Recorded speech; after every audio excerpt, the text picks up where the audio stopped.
Buenas noches, bienvenidos a Mysterium y gracias por estar al otro lado. Esperamos hoy sorprenderles. Vamos a mostrarles un auténtico desafío, un auténtico expediente X, un auténtico enigma, una historia sorprendente. La muerte de Juan Pablo I, tan solo 33 días después de ocupar el trono. Jesús López Sáez es nuestro invitado de hoy, un sacerdote abulense que ha realizado una investigación exhaustiva, llegando a una conclusión tremenda. Existen indicios suficientes y certeras sospechas para pensar que Juan Pablo I fue asesinado. Así, por lo menos, lo afirma nuestro invitado de hoy. Y si fue así, ¿quién estaba interesado en la desaparición del pontífice? ¿Quiénes fueron los responsables? Jesús López Sáez va a señalar a los posibles responsables de ese asesinato. Un tema escabroso y controvertido que van a poder ver dentro de unos instantes aquí, el misterio.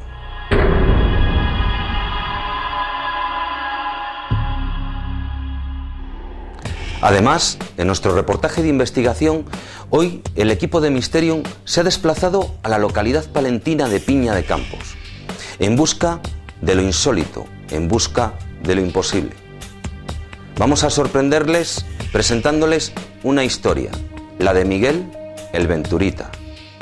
El piñego era capaz de sostener brasas ardientes en sus manos, de pasar descalzo por hierros candentes, incluso de sentarse en cocinas bilbaínas, y todo esto sin que se produjese daño alguno. Un caso insólito, un caso misterioso que desafía claramente las leyes de la naturaleza. El hombre incombustible.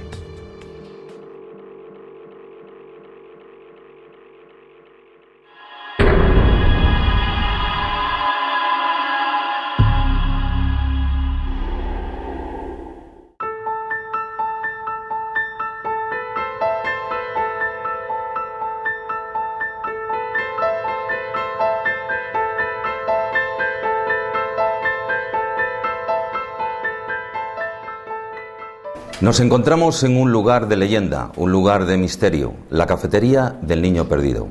Como un misterio del siglo XX, probablemente uno de los más importantes, es la muerte de Juan Pablo I.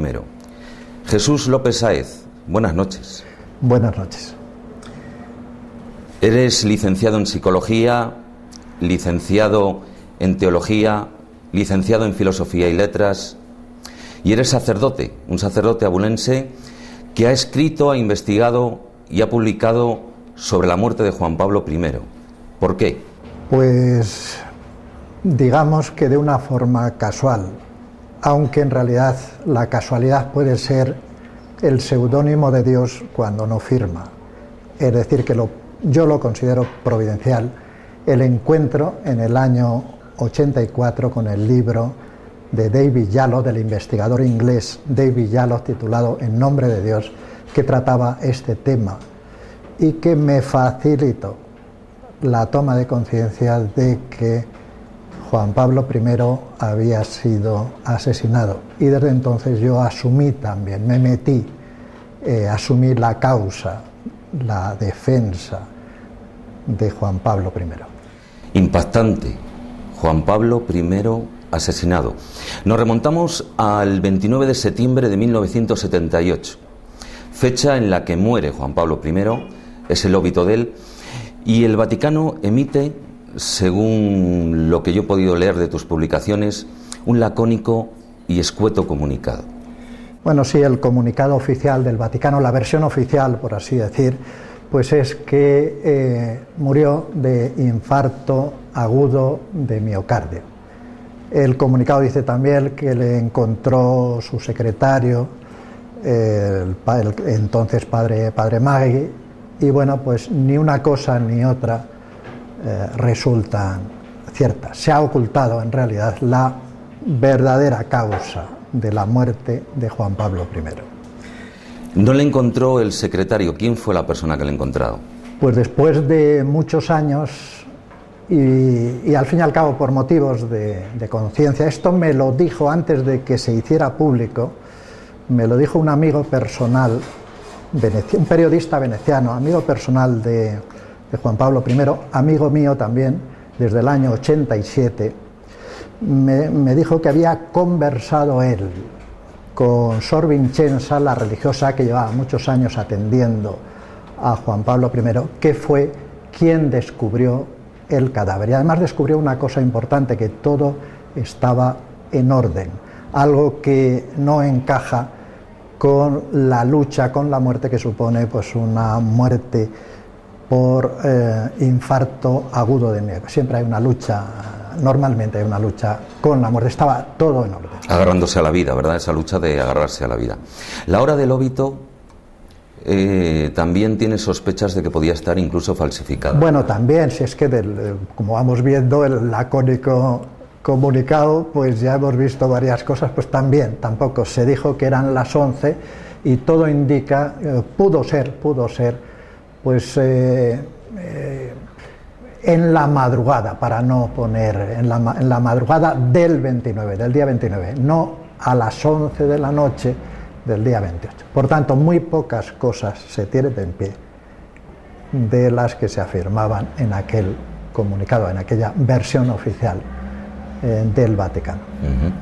Todas estas dudas podrían resolverse si se hiciese una autopsia, pero creo que no están autorizadas en el caso de los pontífices, aunque aquí hay sospechas de que a lo mejor se realizó, ¿verdad? Bueno, eso es un mito, porque autopsia de papas se han hecho. Eso es uno de tantos mitos como... Hay un testimonio, y yo he hablado con Giovanni Gennari, que fue profesor del Seminario Diocesano de Roma, era amigo también personal de Juan Pablo I y muy amigo del que fue su consejero teológico, don Germano Pátaro. Este ha publicado, por ejemplo, en El País en el año 87 y en otros periódicos, que por un amigo, según me dijo, un amigo benedictino que trabajaba en la Secretaría de Estado, que se lo dijo a él, que se hizo autopsia y que por la autopsia se supo que había muerto por la ingestión de una dosis fortísima de un vasodilatador. Decía Giovanni Gennari que ese vasodilatador habría sido recetado por su médico personal de Venecia. Yo nunca me creí que el médico personal Antonio Darros de Juan Pablo I le hubiera recetado una medicina contraindicada que le produjera la muerte. Nunca me lo creí, porque entre otras cosas tenía en cuenta pues la relación de amistad que tenía con él nunca me lo creí. Pero era él el que tenía, el médico, el que lo tenía que decir, y que llevaba 15 años de silencio. Y efectivamente en el año 93, un poco emplazado por un periodista, Andrea Tornielli, y también por la conversación que este periodista tuvo conmigo, digo, es el doctor Darros. Yo creo, para mí, él no ha recetado nada aquella noche. Bueno, pues efectivamente Andrea Tornielli, este periodista de la revista italiana 30 Giorni, consiguió, que no era fácil, hablar con el doctor Darros y rompió su silencio de 15 años y dijo justamente esto, como se está documentado en mis libros y en otras publicaciones. Desde luego, una historia escabrosa y sorprendente, un auténtico desafío, conocer si existen indicios suficientes sobre si el Papa Juan Pablo I fue asesinado. Como sorprendente es el caso que les vamos a mostrar en el reportaje de investigación que va a venir a continuación de la entrevista, El hombre incombustible. Miguel, el Venturita, Era capaz de sostener carbones encendidos en sus manos desnudas, de pasar descalzo por hierros candentes. Un auténtico portento de la naturaleza. Pero mejor que yo se lo cuente, vamos a ver un avance de lo que van a poder ver dentro de unos instantes.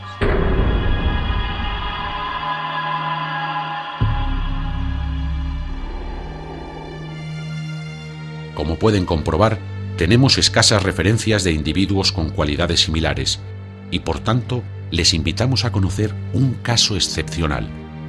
Para ello, hemos puesto rumbo al municipio palentino de Piña de Campos. El equipo de Mysterium ha buceado en la hemeroteca del Diario Palentino para rescatar unos documentos únicos, 4 reportajes de páginas enteras publicadas en los años 50 por el Diario Palentino, en los que se recogían la experiencia de 2 periodistas que fueron testigos. En estas páginas se desvelaban las cualidades y prodigios de Miguel, alias el Venturilla. Los amenos artículos recogen el testimonio de numerosos vecinos. Claro que pese a la cantidad de testimonios, los periodistas seguían guardando un claro halo de escepticismo, hasta que fueron testigos del prodigio. Reunidos ante numerosos vecinos, entre los que se encontraban el médico y el farmacéutico, encargaron que se calentase una llanta y una barra al rojo vivo en la fragua para realizar el experimento. Por la tarde, el Venturilla, antes de pasar por el hierro incandescente, fue examinado por los reporteros, quienes limpiaron exhaustivamente los pies de Miguel para descartar que hubiese utilizado algún tipo de ungüento milagroso. Un caso único, el faquir de Castilla. Aquí lo van a poder ver en Mysterium dentro de unos momentos. Pero ahora vamos a continuar con la entrevista a Jesús López Sáez, descubriendo un auténtico enigma. La posible muerte de Juan Pablo I no fue accidental. Sin duda, datos estremecedores, pero en aquel septiembre de 1978 ocurrieron otra serie de sucesos anómalos, por lo menos, ¿no, Jesús?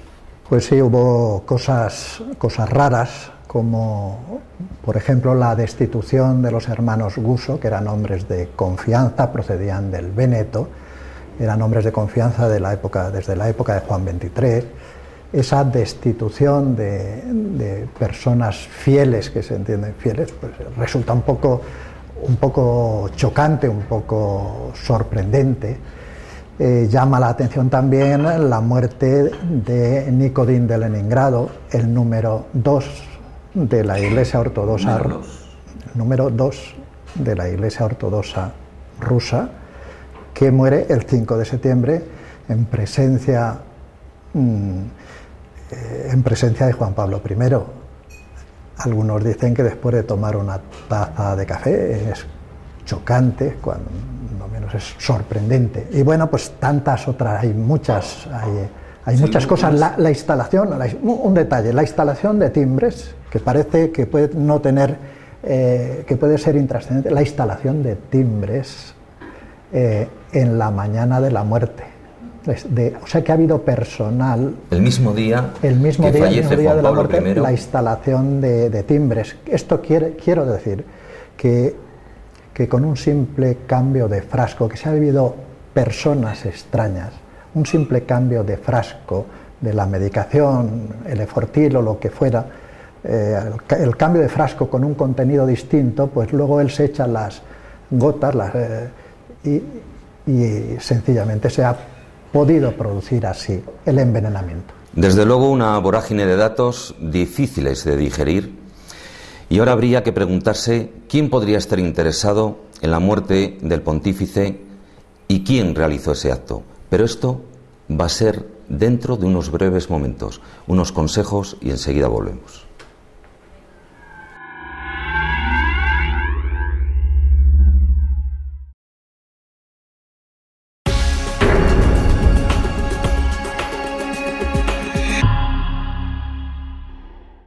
Nos encontramos en Mysterium con Jesús López Sáez, sacerdote abulense y autor de varios libros sobre la muerte de Juan Pablo I. Ante esta vorágine de datos y sin duda estremecedores, cabe preguntarse quién y por qué podría estar interesado en que el óbito del Papa Juan Pablo I se produjese. Pues el móvil, por así decir, el móvil del asesinato. El móvil hay que buscarlo es de tipo económico.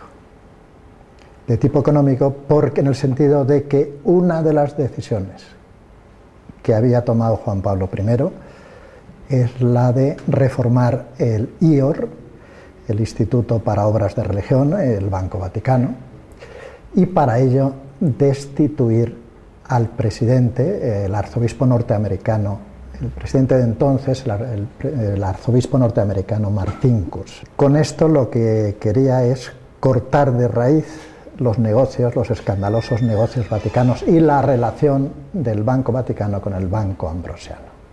Esta es, a mi modo de ver, el móvil es una de las decisiones más importantes que se han ocultado también. Tanto es así que cuando estuve en la casa natal de Juan Pablo I, en Canale d'Agordo, hablando con la cuñada, hermana de Eduardo, me comentó que el obispo que le sucedió en Vittorio Veneto a Albino Luciani, que estuvo en esta diócesis pequeña, se enfadó con una biógrafa alemana, Regina Kummer, por haber tocado un escándalo económico que hubo en la diócesis y que el obispo Luciani lo cortó también de raíz. O sea, que ya había unos precedentes. Hay precedentes, pero además hay también precedente de que esto se quiere ocultar, y se ha querido ocultar también. Es un aspecto importante de la personalidad de Juan Pablo I, que llegó a poner, siendo obispo de Vittorio Veneto, ante aquel escándalo que quiso cortar, llegó a poner su dimisión como obispo en la mesa de Juan XXIII, el Papa de entonces, si no se le permitía resolver el asunto como creía que debía resolverse, y es devolver hasta la última lira, incluso con dinero de la diócesis, a todos los perjudicados, porque habían intervenido en ese escándalo dos curas. Este aspecto de la personalidad se ha ocultado, como se han ocultado otros aspectos. Como por ejemplo, que en esta investigación exhaustiva que ha realizado, también pretendes demostrar que se pretendía una gran reforma eclesiástica, ¿verdad? Bueno, sí, en este libro, en el nuevo libro, Juan Pablo I, caso abierto, la tercera parte del libro es ¿qué ha pasado después? Para decirlo con otras palabras, se enterró el concilio Vaticano II con el cuerpo de Juan Pablo I, porque Juan Pablo I fue un obispo que, según sus propias palabras, se convirtió en el concilio Vaticano II. El concilio fue para él escuela y conversión. ¿Qué significa todo esto? Que lo que él había aprendido y lo que él había a su vez enseñado tuvo que revisarlo en el concilio, y hizo un cambio en profundidad, y ya de papa tenía toda la libertad del mundo, justamente para ser un papa al servicio de la renovación eclesial. Desde entonces, lo que ha habido, aunque no se dice, lo que ha habido es una involución. Llevamos 31 años de involución.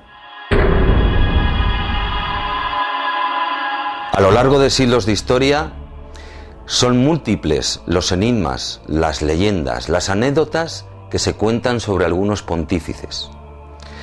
Por ejemplo, ¿sabía usted que más de 60 papas solamente estuvieron un año al frente del pontificado? ¿Y que otros 80 solamente estuvieron en el trono de San Pedro 2 años? Dicen algunos estudiosos que no es casual, y es que, comentan, que el veneno formó parte de la dieta alimenticia de algunos de ellos. ¿Sabía usted que el Papa Silvestre II tuvo fama entre sus coetáneos de nigromante? ¿Y que pasó a la historia como el Papa Negro? Hoy en día todavía su leyenda perdura, ya que aseguran que su lápida se humedece cuando el Papa que está en ejercicio está próximo a morir. ¿Conoce usted la historia de la papisa Juana? Entre los siglos XIII y XVI hubo una leyenda que creyeron muy real. Aseguraban que una mujer ocupó el trono de San Pedro y fue descubierta cuando dio a luz a un niño. Es la historia de la papisa Juana, y que incluso hablaban de un papa, el Papa Juan VIII. Hoy sabemos que solamente era una leyenda. ¿Conoce usted la historia del Papa Formoso? Estamos hablando del siglo X. Fue desenterrado por el Papa Esteban VI, su sucesor, para ser juzgado por los pecados que había cometido. Cuentan las crónicas que fue puesto en una silla, pero el cadáver se deslizaba, por lo que tuvo que ser atado. Fue declarado culpable. Se le amputaron 3 dedos de su mano, los dedos con los que bendecía, y su cadáver, como castigo, fue arrojado al río Tíber de la ciudad eterna de Roma. ¿Sabía usted que ha habido papas que tenían el origen español? Ese es el caso de Dámaso I, conocido como un auténtico santo, de Calixto III, de Alejandro VI, don Rodrigo de Borgia, un papa cruel y despiadado de origen valenciano. Y también Benedicto XIII, aunque está considerado como un antipapa y fue conocido como el Papa Luna, natural de un municipio de Zaragoza. Antes hablábamos de los móviles y de los motivos que podría haber habido para que se adelantase la muerte de Juan Pablo I. Pero ¿quién fue el brazo ejecutor? Esto es más difícil llegar a saber quién lo ha hecho. Otra cosa es qué ha pasado. Qué ha pasado es muy fácil. Con la autopsia pues se acabó el misterio. Ahora, ¿quién? Todo indica que detrás está la logia masónica Propaganda 2. Los jefes de la logia resultaron en la bancarrota del Ambrosiano, que se produjo en el año 82. Se produjo 4 años más tarde. 4 años después. Pues cuando se hizo el juicio del Ambrosiano resultaron con las máximas penas de cárcel los jefes de la logia Propaganda 2 porque estaban detrás de todo esto. De forma que uno de los perjudicados habría que apuntar a la logia masónica Propaganda 2. Una organización mafiosa que estuvo incluso integrada dentro del mismo gobierno italiano. Bueno, muchísimo. Incluso, bueno, ya no se habla de logia Propaganda 2, pero Berlusconi aparecía en la lista de la logia entonces, o sea, apareció mucha gente. Era un estado, un cáncer prácticamente dentro de la democracia italiana, con mucho poder, infiltrada también dentro del Vaticano. Jesús López Sáez, ante estas certeras sospechas, estas probables hipótesis, usted sigue vinculado a la Iglesia Católica.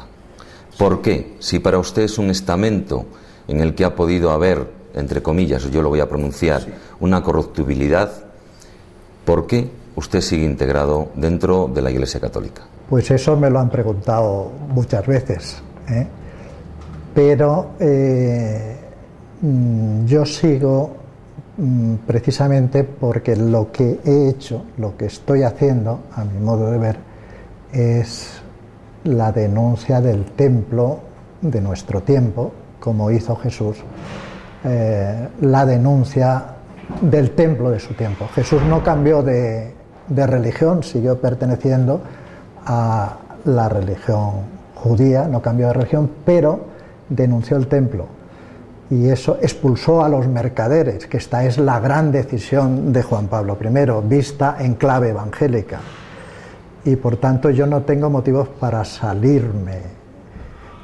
Sí tengo motivos para hacer una denuncia, porque si no, yo no estaría, no podría dormir tranquilo, por así decir. Iría en contra de mi conciencia. Es algo que he tenido que hacer, y con eso a mí me parece que es suficiente. Tendrían que salirse otros, mira por dónde. Esta denuncia la ha realizado en medios de comunicación, publicando 3 libros sobre el tema, pero también lo has hecho denunciándolo en los estamentos oficiales de la propia Iglesia. ¿Qué respuesta te has encontrado? Bueno, en realidad, aparte de estos 3 libros, hubo un primer pliego en la revista Vida Nueva, publicado en el año 85. Yo entonces estaba trabajando en la Conferencia Episcopal como responsable de catequesis de adultos, y claro, era de esperar. Tanto el director de la revista Vida Nueva como yo mismo esperábamos que esto no iba a pasar así como así, aunque en realidad el pliego, que recogía la muerte y la figura, el enigma de la muerte de Juan Pablo I, pues provocó mucho revuelo en Roma. Y a mí me dijeron en el secretariado que sobre esto ni una palabra más, ni nada de nada de nada, si quería seguir allí. Había un salmo, en una de esas casualidades, en tu primer escrito, cuando se publica en una fecha concreta, algo muy curioso también, ¿no? Bueno, sí, esto también, ha habido muchas cosas, o sea, que podría, pero sí, ya que te refieres a esto, fue cuando se publicó el pliego. Yo, cuando me encuentro con el libro de Villalo, algunos pasajes más importantes los fotocopio y los presento en la comunidad. Y desde entonces, al hacer este discernimiento en comunidad, tenemos asociado el Salmo 79, que dice, han entregado el cadáver de tus siervos por comida a los pájaros del cielo, que se conozca entre las gentes. Nos resultaba muy significativo. Bueno, pues el caso es que iba a salir el pliego en la revista Vida Nueva el 29 de septiembre, que es el aniversario. Se retrasó por circunstancias de la imprenta, por esos duendes que a veces aparecen en la imprenta, y salió unos días después. Cuando llegó a mis manos el ejemplar de Vida Nueva, en todas las iglesias se leía como salmo propio del día: han entregado el Salmo 79, han entregado el cadáver de tus siervos por comida a los pájaros del cielo, que se conozca entre las gentes. Nos resultó también significativo, pero alguien puede decir qué casualidad. Desde luego sorprendente. Jesús López Sáez, muchas gracias por habernos acompañado en este programa, en Mysterium. Desde luego todo un misterio que se puede encontrar en un libro como este, Juan Pablo I, caso abierto, y desde luego simplemente una frase, como él decía, que se conozca entre las gentes.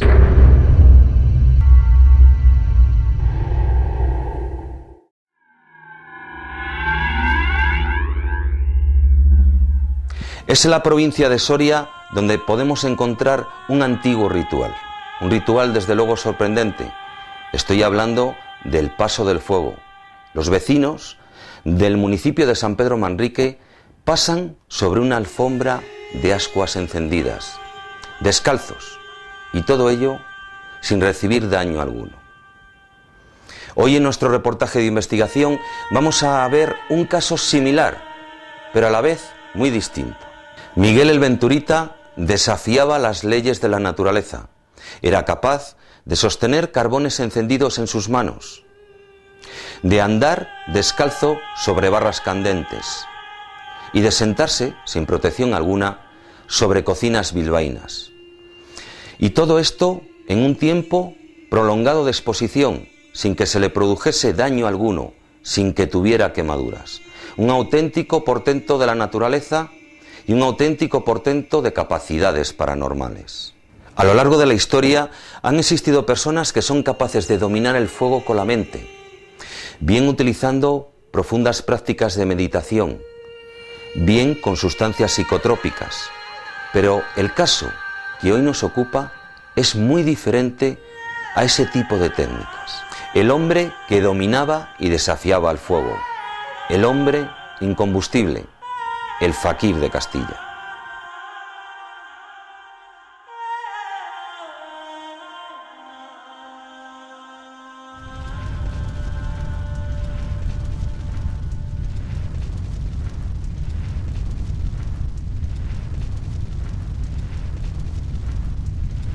¿Puede el ser humano desafiar las leyes físicas y ser insensible al fuego? Vamos a conocer un caso sorprendente, un hombre que asombraba con sus habilidades. Entre otros prodigios, era capaz de andar descalzo sobre hierros candentes y de coger carbones encendidos sin que sintiera dolor ni se le produjeran quemaduras. En esta ocasión, no nos referimos a personas de distintas culturas capaces de andar sobre brasas incandescentes, como sucede, por ejemplo, la noche de San Juan en la localidad soriana de San Pedro Manrique, donde se desarrolla un antiguo ritual que consiste en pasar andando sobre una alfombra de brasas al rojo vivo, en el que los participantes tampoco sufren daño alguno.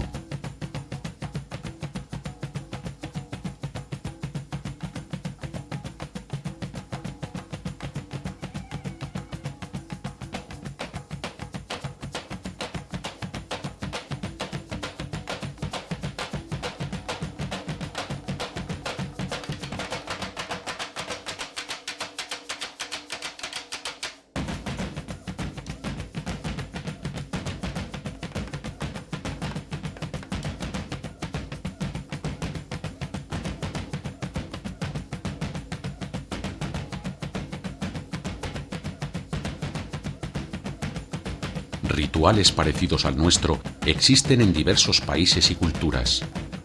La tribu de los Jolofis en Sierra Leona, los hombres santos de las islas Fiji, los maoríes en Nueva Zelanda, el clan de los Kin en la India, o los adeptos Nistiaris en Rumanía, o los Anastenárides macedonios. Y es que, como verán a continuación, existen claras diferencias entre estos rituales y el excepcional caso que hoy nos ocupa, el fakir de Castilla. Hay constancia de prodigios similares efectuados por chamanes centroamericanos, fakires hindúes y monjes budistas. Sin embargo, también existen diferencias entre estos y el hombre incombustible de Castilla, ya que los primeros suelen conseguir estados alterados de la conciencia, en los que emplean sustancias psicotrópicas o profundas prácticas de meditación, con las que consiguen dominar al fuego con su propia mente. Las principales diferencias estriban en que Miguel de la Pinta practicaba una exposición prolongada y utilizaba distintas partes de su cuerpo para realizar los increíbles prodigios. Sí. Mi abuela aquí mismo, en Casas del Pueblo, ahora mismo no recuerdo, pues me ha contado que la señora Josefina, creo que era la dueña de la cantina, no lo sé, no estoy seguro, creo que sí, pues le dijo, Miguel Venturilla le reunieron para que se sentaría en una placa de estas, como lo llaman, bilbaínas o, bueno, las antiguas placas de carbón y tal, que se iban a sentar allí, digo, o sea, se iba a sentar él y demostrarlo a la gente cómo se sentaba. Claro, y estaba la señora Josefina allí y le dijo que ella no, que las mujeres que se saldrían, que era un poco cortadillo, un poco vergonzoso que se saldría, dijo ella que no, que ella lo quería ver igual que todos.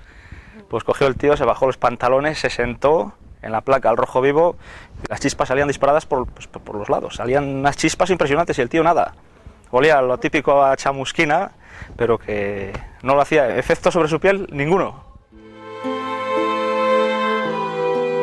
En cuanto a casos análogos, con nombres y apellidos, hemos encontrado escasas referencias a nivel mundial. Entre ellos, podemos destacar a las religiosas Santa Catalina de Siena o Domenico Paradiso, quien en estado de éxtasis podían sostener brasas con las manos sin quemarse.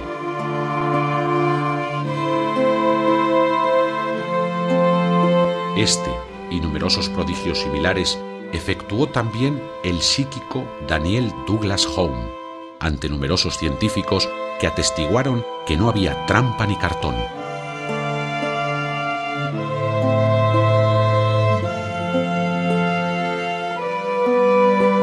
Otro caso singular fue la medium Marie Sonnet, que metía la cabeza en una hoguera sin quemarse, o que incluso llegó a dormir durante 36 minutos encima del fuego sin sufrir daño alguno, lo cual fue certificado con un acta notarial.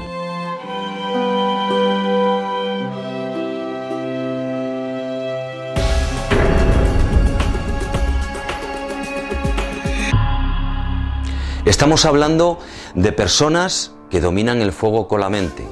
Son numerosas las culturas que a lo largo y ancho del planeta realizan el ritual del paso del fuego. Pero hoy les hemos aportado nombres propios: Daniel Douglas Home, Catalina de Siena, Marie Sonnet.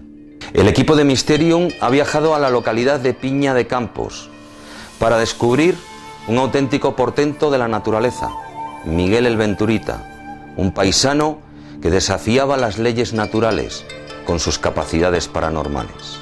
Vamos a continuar con esta sorprendente historia. El equipo de Mysterium ha recogido testimonios de vecinos de Piña de Campos, testigos de lo sobrenatural, testigos de lo prodigioso.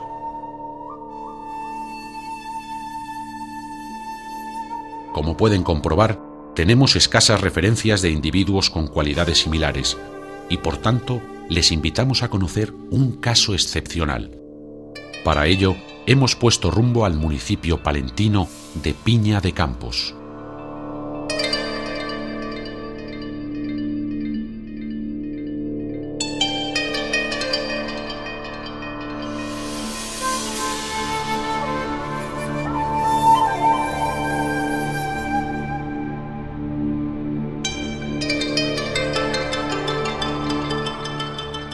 El equipo de Mysterium ha buceado en la hemeroteca del Diario Palentino para rescatar unos documentos únicos.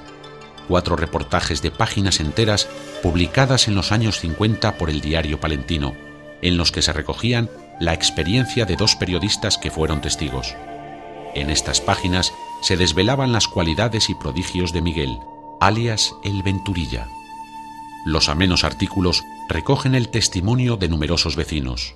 No, eso le quisieron llevar, pero él no sé por qué no quiso marcharse con el circo, porque desde luego hubiera tomado una vida mejor que la que tenía, porque él era esclavo de Legón, que era la herramienta para trabajar las viñas y podar, en fin, eso, y escardar, en fin, que era esclavo del campo, no era de... Y si hubiera ido por otra parte, igual lo hubiera mejor, pero él no quería. No sé por qué sería, si sería porque no podía actuar todos los días o por qué sería. Él no cedió a eso, pero sí que yo no lo he presenciado, lo he oído que le quisieron llevar para allá, precisamente a mi difunto padre, Luis Díaz. Claro que pese a la cantidad de testimonios, los periodistas seguían guardando un claro halo de escepticismo, hasta que fueron testigos del prodigio. Reunidos ante numerosos vecinos, entre los que se encontraban el médico y el farmacéutico, encargaron que se calentase una llanta y una barra al rojo vivo en la fragua para realizar el experimento. Por la tarde, el Venturilla, antes de pasar por el hierro incandescente, fue examinado por los reporteros, quienes limpiaron exhaustivamente los pies de Miguel para descartar que hubiese utilizado algún tipo de ungüento milagroso.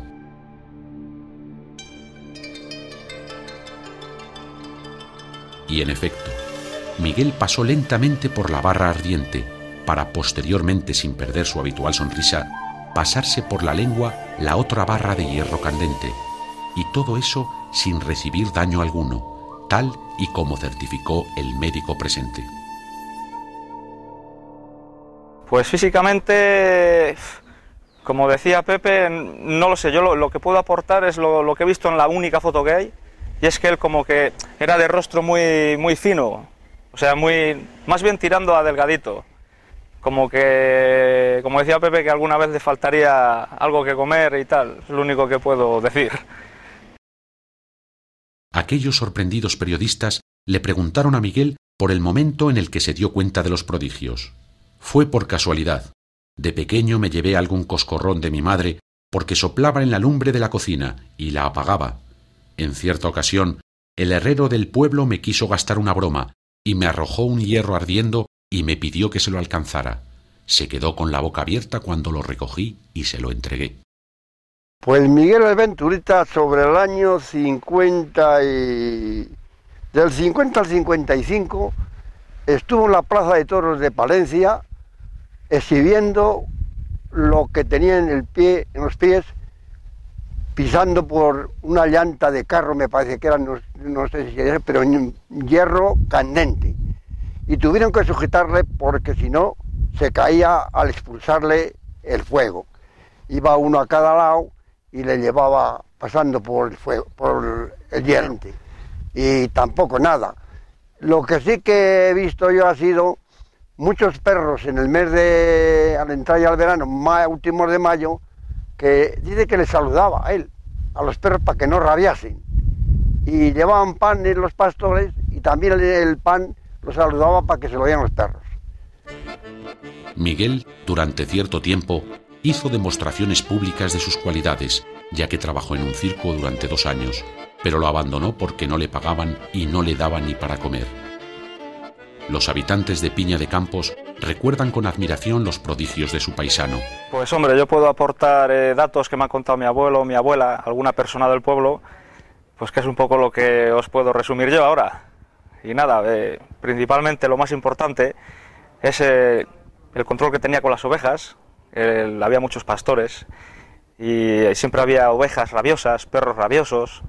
Y me contó mi abuelo un caso de un rebaño en un pueblo que está aquí cerca, a ver si me acuerdo ahora, en Palacios del Alcor. Entonces le avisaron de que iría para allá porque había muchas ovejas rabiosas. Y enseguida pues Miguel marchó para allá.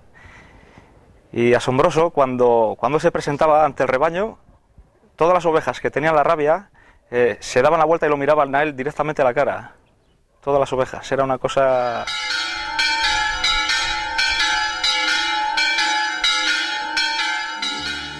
Algunos fueron testigos privilegiados de lo imposible. Tal es el caso de David Piñas, un encantador nonagenario que mantiene unas cualidades físicas y psíquicas fuera de lo común para la edad que posee. Con esa memoria fresca que atesora, recordaba perfectamente algunos de los episodios que observó siendo joven y que fueron protagonizados por el hombre inmune al fuego, conocido popularmente como Venturilla. Hemos oído que curaba el dolor de muelas. Sí, precisamente voy a decirle, un hijo mío, Pedro, pues, dolor de muelas, bah. Y además, que no, joder, tenía ya unos cuantos años y no hablaba. Y decía, déjale por mi cuenta. Le cogió él, empezó a hablar, y luego el dolor de muelas le ha durado hasta ahora. No ha tenido dolor. Ante estos increíbles portentos hay varias hipótesis explicativas. Entre ellas están la fe religiosa y las unciones milagrosas.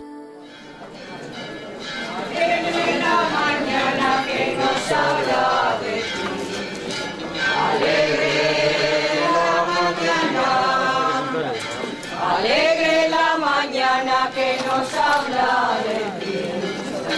Alegre la mañana.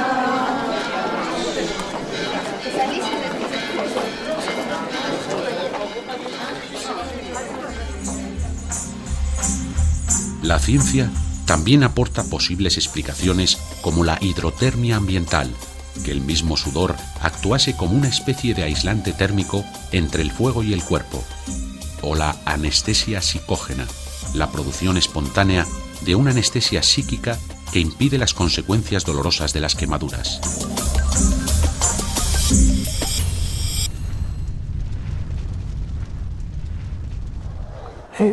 Pues eso, eso pasaba, tomabas aquí esta agachaba, esta está alba, uno se ponía de un lado y otro del otro, porque hacía ¿no? Y luego le miraban a ver los pies y no tenía nada. No tenía nada, ¿no?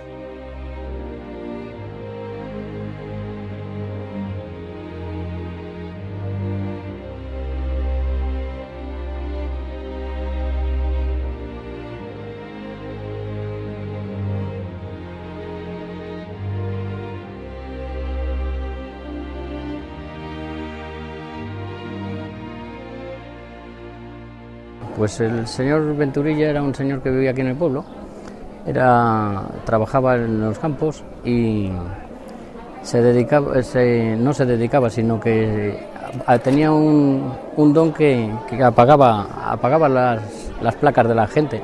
Si decía que no lo quería, no la aprendía, y no la aprendía. Dice, no aprendía. ¿Y a qué se debía ese don? Pues no lo sabemos, porque no era todos los días, debía tener días. Según oídas, debía tener días, que unos días podía hacerlo y otros días no. ¿Qué cosas así más llamativas se cuentan de la parte de que apagaba las...? Pues estuvo en la plaza de toros de Palencia y andaba sobre una llanta de hierro fundido, de hierro caliente, y no se quemaba. Se olía como a carne quemada, pero no tenía ni ampollas ni nada en los pies. Quizá pueda haber otra explicación que la ciencia no ha podido demostrar hasta ahora, y es que existen energías inherentes al ser humano que, desarrolladas de una manera adecuada y unidas al poder mental, puedan desembocar en estos y otros misteriosos prodigios.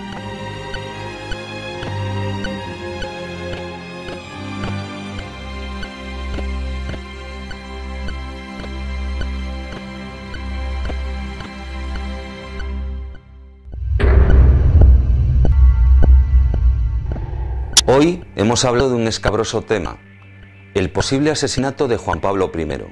¿Ha extraído usted ya sus propias conclusiones? Y sobre el hombre incombustible, ¿ha pensado de dónde viene ese don y para qué? ¿Solo para asombrar a sus vecinos? Buenas noches, gracias por estar al otro lado y por favor, reflexionen. ¿Quién se esconde detrás del telón de este teatro de lo absurdo?